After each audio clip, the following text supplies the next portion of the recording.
Peter.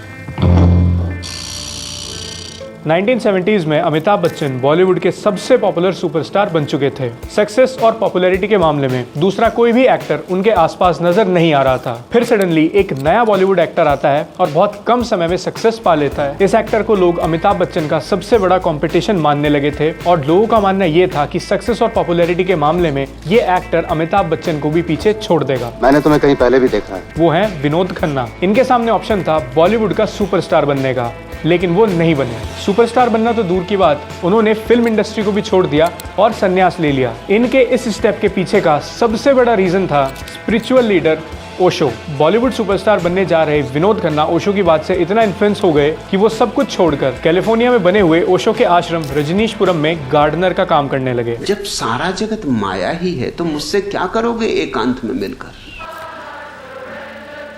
फिर क्या एकांत और क्या भीड़, सब माया है। Cash, boxes of jewelry and his throne. कैसी बहकी बहकी बातें कर रहे हो?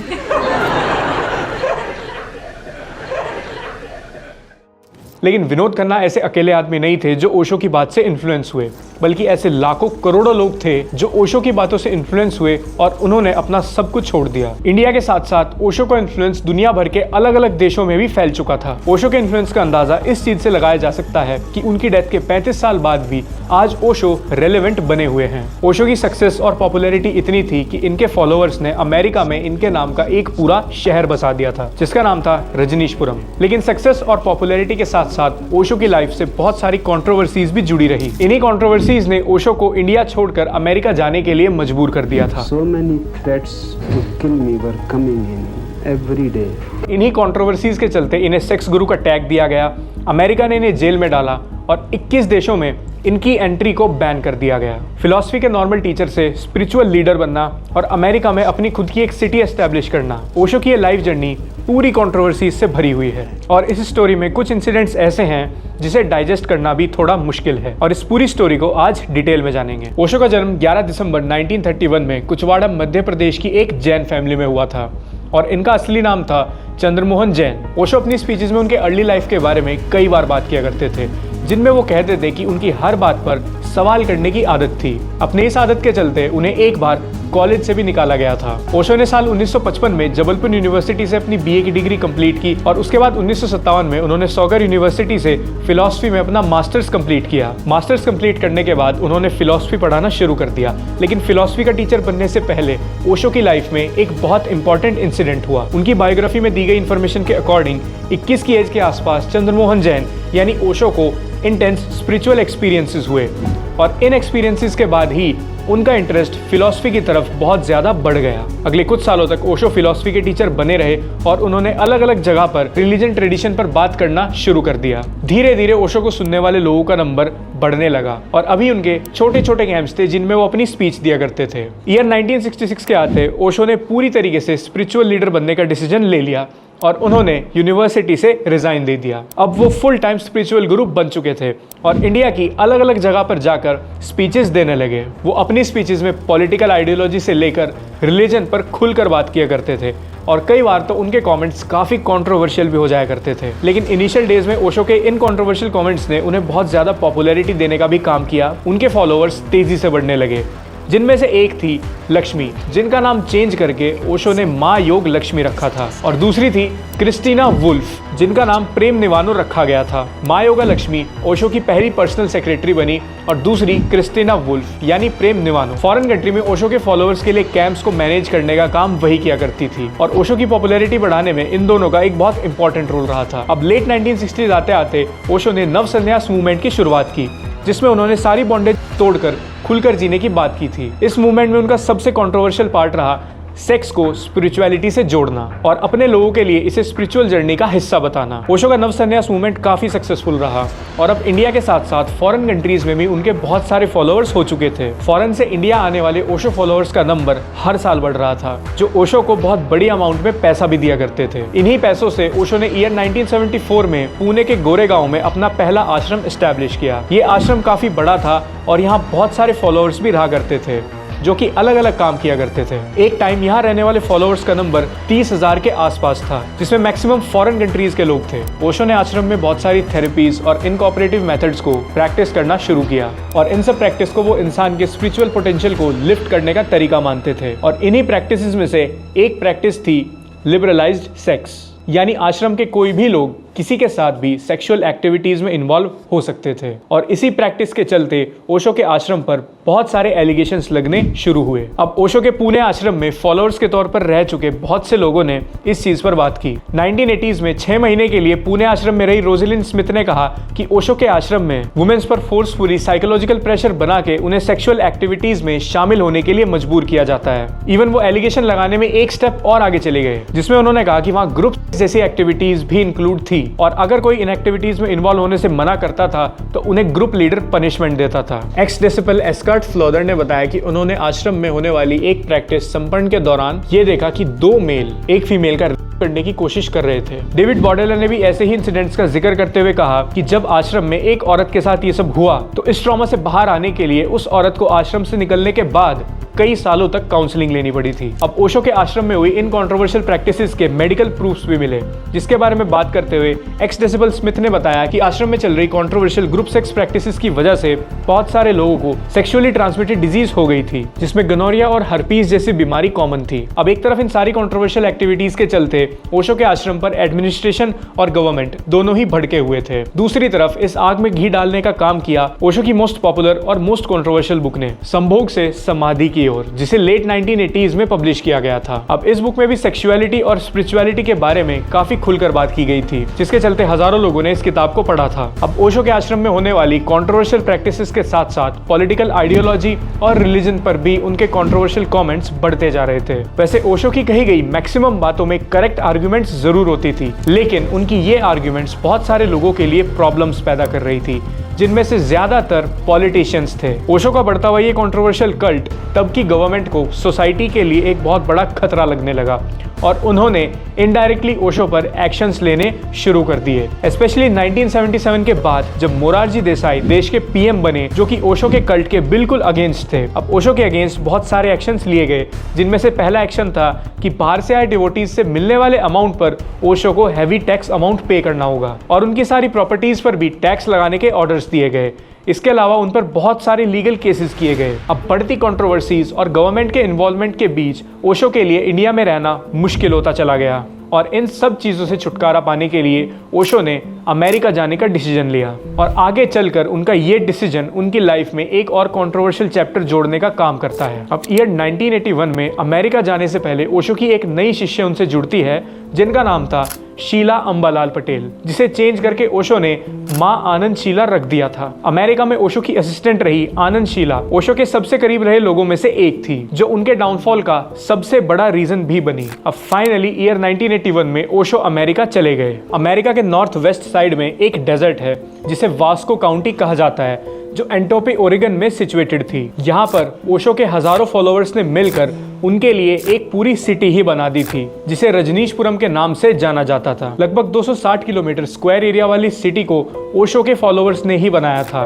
मतलब जो फॉलोअर कारपेंटर था उसने अपना काम किया, इंजीनियर ने अपना, इसी तरह डॉक्टर, नर्स, ड्राइवर, हर कोई सिटी में रहता था और ये सब ओशो के फॉलोअर्स ही थे जो बिना सैलरी के काम किया करते थे। बल्कि कुछ लोगों के पास जो लाइफ सेविंग थी वो भी उन्होंने रजनीशपुरम सिटी को बनाने में खर्च कर दी थी। और बॉलीवुड एक्टर विनोद खन्ना भी इसी आश्रम में गार्डनर का काम किया करते थे। वो यहाँ ईयर 1982 में आए थे। अब रजनीशपुरम में पब्लिक के लिए सारी फैसिलिटीज अवेलेबल थी, चाहे वो पुलिस डिपार्टमेंट हो, फायर डिपार्टमेंट, पब्लिक ट्रांसपोर्ट और शॉपिंग मॉल्स। और इन सब का अमेरिकन गवर्नमेंट से कोई लेना देना नहीं था, बल्कि सब कुछ ओशो के कंट्रोल में था। यहाँ ओशो को मिलने के लिए हजारों लोग आया करते थे, जिनके प्राइवेट प्लेन की लैंडिंग के लिए रजनीशपुरम में एयर स्ट्रिप्स भी बनाई गई थी। अब रजनीशपुरम के एस्टेब्लिशमेंट के बाद अमेरिका के अंदर ओशो की पॉपुलैरिटी एक्सप्लोड कर गई। उनके पास एक टाइम पे 90 से भी ज्यादा रोल्स रॉयस की कार्स थी और दुनिया की सबसे महंगी वॉचेस का कलेक्शन हुआ करता था। और ये सब उनको रिच बिजनेसमैन डिवोटीज से मिला था। लेकिन इंडिया में हुई कंट्रोवर्सीज के बाद जो चीज यहाँ ओशो ने ठीक से मैनेज की वो ये कि पुणे आश्रम के एक्सपीरियंस एक्सपीरियंस से सीखते हुए ओशो ने यहाँ किसी भी तरह के सेक्सुअल प्रैक्टिसेस पर कंट्रोल करने की पूरी कोशिश की और इसमें वो काफी हद तक सक्सेसफुल भी रहे। लेकिन फिर भी उनके आश्रम में एड्स वायरस के इन्फेक्शन और इससे जुड़ी न्यूज लगातार सामने आती रही। दूसरी तरफ अमेरिका का एडमिनिस्ट्रेशन ओशो के बढ़ते हुए कल्ट से परेशान होने लगा। अब वो चाहता था कि जल्दी से जल्दी इस पर कंट्रोल किया जाए। अब इसके पीछे कोई ऐसी वजह नहीं थी कि ओशो इंडिया से आए हैं तो इसके लिए अमेरिका का एडमिनिस्ट्रेशन उन्हें रोकने की कोशिश कर रहा था या फिर उनके साथ कोई डिस्क्रिमिनेशन हो रहा था। नहीं, क्योंकि ओशो से पहले बहुत सारे इंडियन साधु और स्पिरिचुअल लीडर्स अमेरिका में जा चुके थे और बिना किसी प्रॉब्लम के अपने मिशंस को सक्सेसफुली रन कर चुके थे, जैसे स्वामी विवेकानंद, स्वामी परमहंसा और इस्कॉन के फाउंडर स्वामी प्रभुपाद। ये सब लोग ओशो से पहले अमेरिका में जा चुके थे। लेकिन ओशो जैसे सिमिलर कल्ट के साथ अमेरिका में एक बहुत बुरा एक्सपीरियंस हो चुका था, जिसके चलते अमेरिका ओशो के रजनीशपुरम को लेकर बहुत ही ज्यादा अलर्ट था। ईयर 1978 में गोवा में ओशो की ही तरह एक कल्ट लीडर जिम जोन्स ने अपनी अलग सिटी बनाई थी जिसका नाम था जोन्स टाउन। उन्होंने अपने लोगों से कहा था कि वो एक अलग दुनिया बसाना चाहते हैं। मतलब कुल मिलाकर ओशो के रजनीशपुरम से काफी सिमिलैरिटीज थी। लेकिन जोन्स टाउन में कुछ बहुत ही डिस्टर्बिंग इंसिडेंट्स हुए जिसमें 918 लोगों की डेथ हो गई। मरने वालों में मोस्टली लोग अमेरिका के ही थे। इसीलिए अमेरिका ओशो के इस सिमिलर कल्ट को लेकर घबराया हुआ था और वहां होने वाली हर एक चीज पर नजर रखे हुआ था। अब अमेरिकन एडमिनिस्ट्रेशन की इस अलर्टनेस का इम्पैक्ट भी देखा गया जब ईयर 1984 में रजनीशपुरम की मैनेजर और ओशो की पर्सनल सेक्रेटरी मां आनंदा शीला पर बायो टेरर अटैक के एलिगेशंस लगे। यहाँ पर अमेरिकन एडमिनिस्ट्रेशन का कहना था कि मां आनंद शीला ने ओशो के फॉलोअर्स के साथ मिलकर ओरेगन स्टेट में 10 रेस्टोरेंट के सैलेड बार्स को सैल्मोनेला बैक्टीरिया से इन्फेक्ट किया है, जिससे वहां 751 लोगों को फूड पॉइजनिंग हुई, जिसमें से 45 लोग क्रिटिकल कंडीशन में गए और उन्हें हॉस्पिटलाइज्ड होना पड़ा। रिकॉर्ड्स के अकॉर्डिंग ये उनकी हिस्ट्री में अब तक का सबसे बड़ा बायो टेरर अटैक था। और ये बायो टेरर अटैक क्यों कराया गया था, इसका रीजन बताते हुए अमेरिकन एडमिनिस्ट्रेशन ने कहा कि ऐसा मां आनंद शीला ने वास्को काउंटी के इलेक्शन में उनके अपने कैंडिडेट को जिताने के लिए किया है। वो उनके अगेंस्ट खड़े कैंडिडेट के वोटर्स के नंबर को कम करना चाहती थी, जिससे मां आनंद शीला का कैंडिडेट इलेक्शन में इजीली जीत सके। अब इन सारे एलिगेशंस पर बहुत सारे लोगों का ये भी कहना था कि ये सिर्फ अमेरिकन सिक्योरिटी एजेंसीज का एक प्रोपेगेंडा था जिसकी हेल्प से ओशो के ऊपर कोई एक्शन लिया जा सके। और हुआ भी कुछ ऐसा ही। आनंद शीला पर लगे इन एलिगेशंस को लेकर ओशो लगातार यही कहते रहे कि उन्हें इस बारे में कोई जानकारी नहीं थी। एलिगेशंस के बाद आनंद शीला को गिल्टी पाया गया और उन्हें 20 साल की सजा सुनाई गई। अब आनंद शीला को सजा होते ही ओशो के रजनीशपुरम पर भी अमेरिकन अथॉरिटीज का एक्शन शुरू हो चुका था। उन्हें एक्शन लेने का सिर्फ एक रीजन चाहिए था और आनंद शीला पर लगे एलिगेशन से उन्हें वो रीजन मिल चुका था। इस इंसिडेंट के बाद ओशो की मुश्किलें बढ़ती गई। उसके कुछ दिन बाद ओशो ने अपने फॉलोअर्स के साथ अमेरिका से भागने का डिसीजन लिया, लेकिन उन्हें पकड़ लिया गया। अब शार्लोट एयरपोर्ट पर ओशो पकड़े गए और उनके फॉलोअर्स के पास $55,000 का केस, कुछ पिस्टल और ज्वेलरीज मिली। Sunday night, with $55,000 in cash, boxes of jewelry, and his throne, the Bhagwan and a handful of his followers fled the ranch commune. इस इंसिडेंट के बाद ओशो पर लगे इमिग्रेशन फ्रॉड के एलिगेशंस के चलते उन्हें 12 दिन तक अमेरिका की अलग अलग जेल में रखा गया। उनका पासपोर्ट जब्त कर लिया गया और अमेरिका के कहने पर 21 देशों ने उनकी एंट्री पर रोक लगा दी। 12 दिन बाद ओशो कस्टडी से बाहर आए और तब उनके पास इंडिया वापस आने के अलावा कोई भी ऑप्शन नहीं बचा। अब जनवरी 1987 में ओशो अपने पुणे वाले आश्रम में लौट जाते हैं, जहां उन्होंने बताया कि अमेरिका की जेल में उन्हें स्लो पॉइजन देकर जान से मारने की कोशिश की गई। अमेरिका से लौटने के कुछ टाइम बाद ही उन्हें बैक पेन, अस्थमा और हार्ट प्रॉब्लम जैसी दिक्कतें होने लगी, जिसे उन्होंने स्लो पॉइजन का असर ही बताया। अब 19 जनवरी 1990 को 60 साल की एज में ओशो की डेथ हो गई। अपनी पूरी लाइफ कंट्रोवर्सी से घिरे रहे ओशो की डेथ भी बहुत ही ज्यादा कंट्रोवर्शियल रही। उनकी डेथ को लेकर आज तक बहुत सारी थ्योरी सामने आई हैं और मैक्सिमम थ्योरीज ये दावा करती हैं कि उनके करीबी लोगों ने ही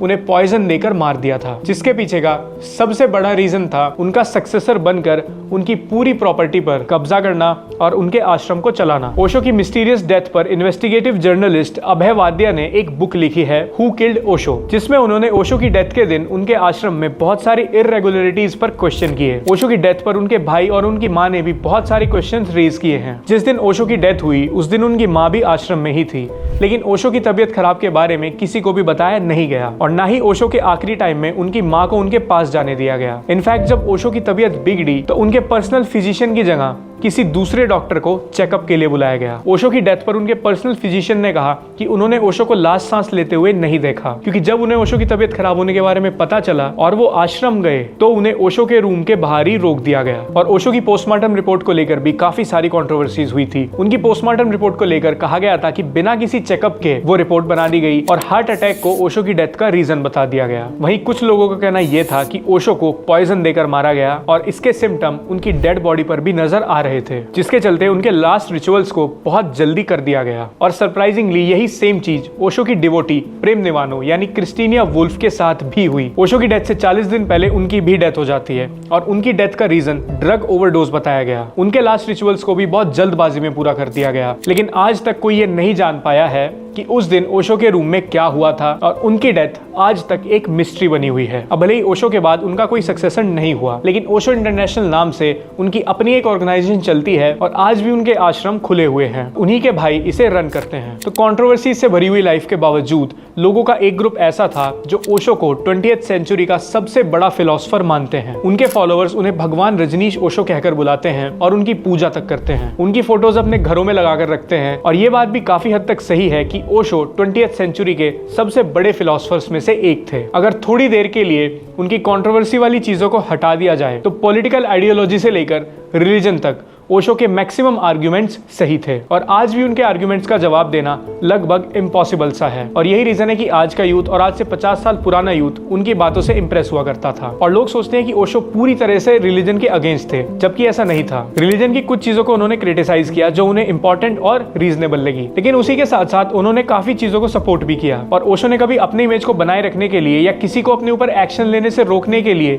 किसी भी पॉलिटिकल आइडियोलॉजी या रिलीजन का सहारा नहीं लिया। ये उनकी सबसे अच्छी क्वालिटीज में से एक थी। ओशो ने अपनी बात हमेशा खुलकर कही। ओशो की स्पीचेस पर बेस्ड आज कई सौ बुक्स पब्लिश्ड हैं। उन्होंने philosophy, science, ecology, environment, nature, political ideology, religion, faith, लगभग हर किसी सब्जेक्ट पर अपने आर्ग्यूमेंट्स रखे हैं और इनमें से बहुत सारे आर्ग्यूमेंट्स आज इंटरनेट पर मौजूद भी हैं और इन आर्ग्यूमेंट्स का जवाब शायद आज तक कोई नहीं दे पाया। लेकिन ओशो की इतनी सारी अचीवमेंट्स के बाद भी मैक्सिमम लोग आज उन्हें सेक्स गुरु के नाम से जानते हैं। ये बात बिल्कुल सही है, जो उन्होंने किया वो बहुत कंट्रोवर्शियल था और कहीं ना कहीं ये भी सच है कि उनके एक गलत स्टेप ने उनकी सारी अच्छी अचीवमेंट्स को मिटा दिया। ओशो एक ऐसी मिस्ट्री थी जिसे समझ पाना किसी के लिए भी पॉसिबल नहीं था। ओशो को डिफाइन कर पाना इज ऑलमोस्ट इम्पॉसिबल। उनकी पूरी लाइफ कंट्रोवर्सी से भरी हुई थी और अपनी पूरी लाइफ वो एक ऐसी मिस्ट्री बने रहे जिसे कोई सॉल्व नहीं कर पाया।